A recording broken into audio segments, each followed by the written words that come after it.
पांचवा श्लोक है, धनदारा संपत सगल जिन अपनी करमान, इनमें कछ संगी नहीं नानक साची जान। जिंदगी में एक आम इंसान को ऐसे लगता है जैसे उसका परिवार उसके लिए सब कुछ है। परिवार में है माता पिता बहन भाई। जब शादी हो जाती है तो बहनों और भाइयों से भी ज्यादा बीवी अच्छी लगने लगती है। माता पिता से भी ज्यादा झुकाव बीवी की तरफ होता है। अपनी खुशी के लिए, बीवी की खुशी के लिए और बच्चों की खुशी के लिए उसको धन की जरूरत महसूस होती है, दौलत की। अपनी खुशी, बीवी की खुशी और बच्चों की खुशी के लिए वो खूब दौलत इकट्ठा करता है। उसको लगता है जिंदगी का मकसद यही है। धन है तो खुशी है, दौलत है तो जिंदगी का मजा है, दौलत नहीं तो जिंदगी का मजा भी नहीं। एक तो खुद ही उसके दिमाग में आता है कि मैं और दौलत इकट्ठा करूं, और पैसा इकट्ठा करूं, मकान खड़ा कर लूं, जायदाद खरीद लूं।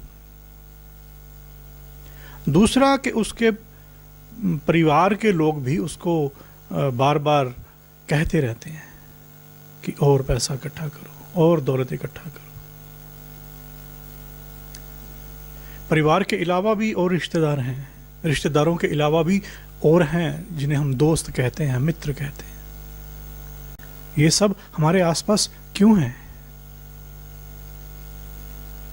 इनको हमसे क्या उम्मीद है?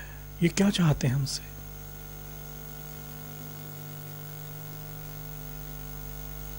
गुरुवाणी कहती है, कामण लोड़े स्वयं रूपा, मित्र लोड़ेन सो खाधाता, नानक पाप करे तिन कारण जासी जमपुर बांधाता। कामण कहते हैं औरत को। एक औरत, एक पत्नी क्या चाहती है? सोना चाहती है, चांदी चाहती है, रूपा चांदी को कहते हैं। और दोस्त चाहते हैं कि इससे हमें कुछ खाने पीने को मिले। मित्र लोड़ेन सो खाधाता, लोड़ेन चाहते हैं, ढूंढते हैं, खाने की चीजें ढूंढते हैं हमसे। नानक पाप करे तिन कारण जासी जमपुर बांधाता, इनके लिए इंसान पाप करता है। क्योंकि अगर बहुत ज्यादा दौलत इकट्ठा करनी है तो पाप ही करने पड़ेंगे। ईमानदारी की कमाई इतनी ज्यादा नहीं हो सकती। पापा बाजों होवे नहीं, मोया साथ न जाए, गुरु नानक देव जी का वचन। इस जर के कारण, दौलत के कारण, सोने के कारण आदमी परेशान है,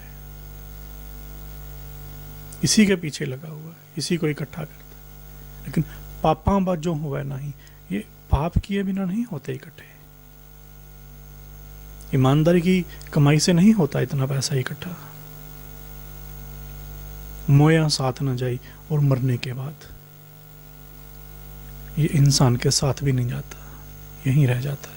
इंसान मरने के बाद चला जाता है। जिनके लिए उसने पाप किए, परिवार वालों के लिए, दोस्तों के लिए, उनको भी छोड़ गया मरने के बाद।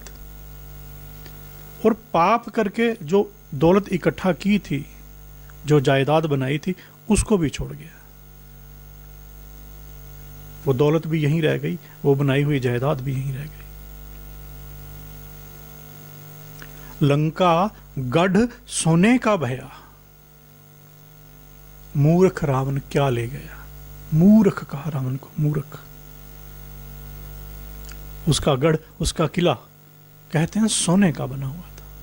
इतना सोना लगा था उसको कि लोगों ने कहना शुरू कर दिया कि वो तो किला ही, वो तो राजधानी ही उसकी सोने की बनी।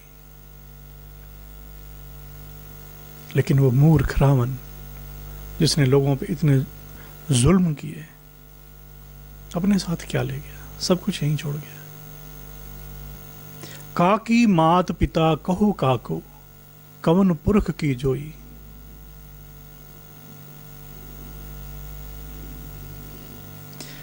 घट फूटे कऊ बात न पूछे, काढ़ो काढ़ो हुई। कौन किसी की मां, कौन किसी का बाप, कौन किसी की बीवी। जैसे ही एक घट फूटा,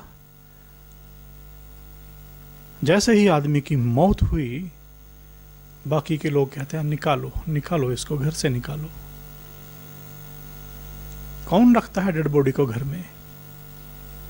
लाश को कोई कितनी देर रखता है घर में? अंतिम संस्कार के लिए जब लोग बुलाए जाते हैं, उनको भी जल्दी होती है, बार बार अपनी घड़ी देखते हैं कि जल्दी करो जल्दी करो। उन्होंने भी ये अंतिम संस्कार करवा के अपने घर वापस जाना होता है। उनके भी काम धंधे हैं, कौन किसी के लिए काम धंधे छोड़ता है? घट फूटे कोई बात न पूछा, काढ़ो काढ़ो हुई। देहुरी बैठी माता रोवे, खटिया ले गए भाई। लट छिटकाए तिरिया रोवे, हंस अकेला जाई। जब वो अर्थी से जाके लेके जाते हैं, वो मैयत उठाकर लेके जाते हैं, तो मां घर के दरवाजे पे बैठे देखती है, रोती है, बिलखती है कि मेरा बच्चा मर गया। उसको उठाकर ले गए। लट छिटकाए तिरिया रोवे, बाल खोलकर उसकी बीवी रोती है, लेकिन हंस अकेला जाए। आत्मा अकेली जाती है, मरने वाली की रूह अकेली जाती है। कौन किसी का है? ना धन न दारा, दारा पत्नी को कहते हैं। जितनी भी ये संपत्ति है, कुछ भी साथ नहीं जाता। और हैरानी की बात, हम इसी को अपना समझते हैं। ये मेरा मकान, ये मेरी दुकान, ये मेरा भाई, ये मेरी बीवी, ये मेरा बेटा, ये मेरी बेटी। गुरु तेग बहादुर साहिब इस 5वें श्लोक में कहते हैं, धन दारा संपत सगल, जिन अपनी करमान। धन को, पत्नी को और बाकी सभी संपत्ति को अपनी मत समझना। क्यों? इनमें कछ संगी नहीं। इनमें, तुम्हारे धन में, पत्नी में और संपत्ति में कोई भी तुम्हारा संगी नहीं। कोई भी ऐसा नहीं जिसने हमेशा तुम्हारे साथ रहना है, कोई भी ऐसा नहीं। सबसे एक दिन बिछोड़ा होना है। इनमें कछ संगी नहीं, नानक साची जान। इस बात को सच्ची समझना, इस बात को सच जानना। धन यहीं रह जाएगा। आदमी तो अपना शरीर भी साथ नहीं लेके जा सकता। जब मरते हैं तो शरीर यहीं रह जाता है। उसके शरीर को या तो जला दिया जाता है या दबा दिया जाता है। कहीं कहीं उसको पानी में भी बहा दिया जाता है, या पक्षियों के लिए खुला छोड़ दिया जाता है खाने के लिए कि पक्षी उसको खा ले, चीलें खा जाएं उसको। जितने भी संबंधी हैं, दारा पत्नी को कहते हैं, यह सबकी ही बात समझनी चाहिए, क्योंकि गुरुवाणी में जगह जगह पे आया है। काकी माता पिता कहू काको, सभी रिश्तों की बात आई। माता पिता की भी बात आई, पुत्र की भी बात आई। ये रिश्ते साथ नहीं चलते। कमाया हुआ धन साथ नहीं चलता, बनाई हुई संपत्ति साथ नहीं चलती। इनको अपना मत समझ लेना। जिसको आखिरकार छोड़ना है वो अपना हो भी कैसे सकता है।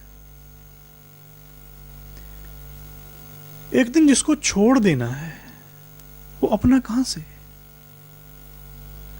उसको अपना मत समझना। इनमें कुछ भी तेरा नहीं, इसमें कोई भी तेरा साथ देने वाला नहीं, इस बात को सच जान लेना। धन दारा संपत सगल जिन अपुनी करमान, इनमें कछ संगी नहीं, नानक साची जान।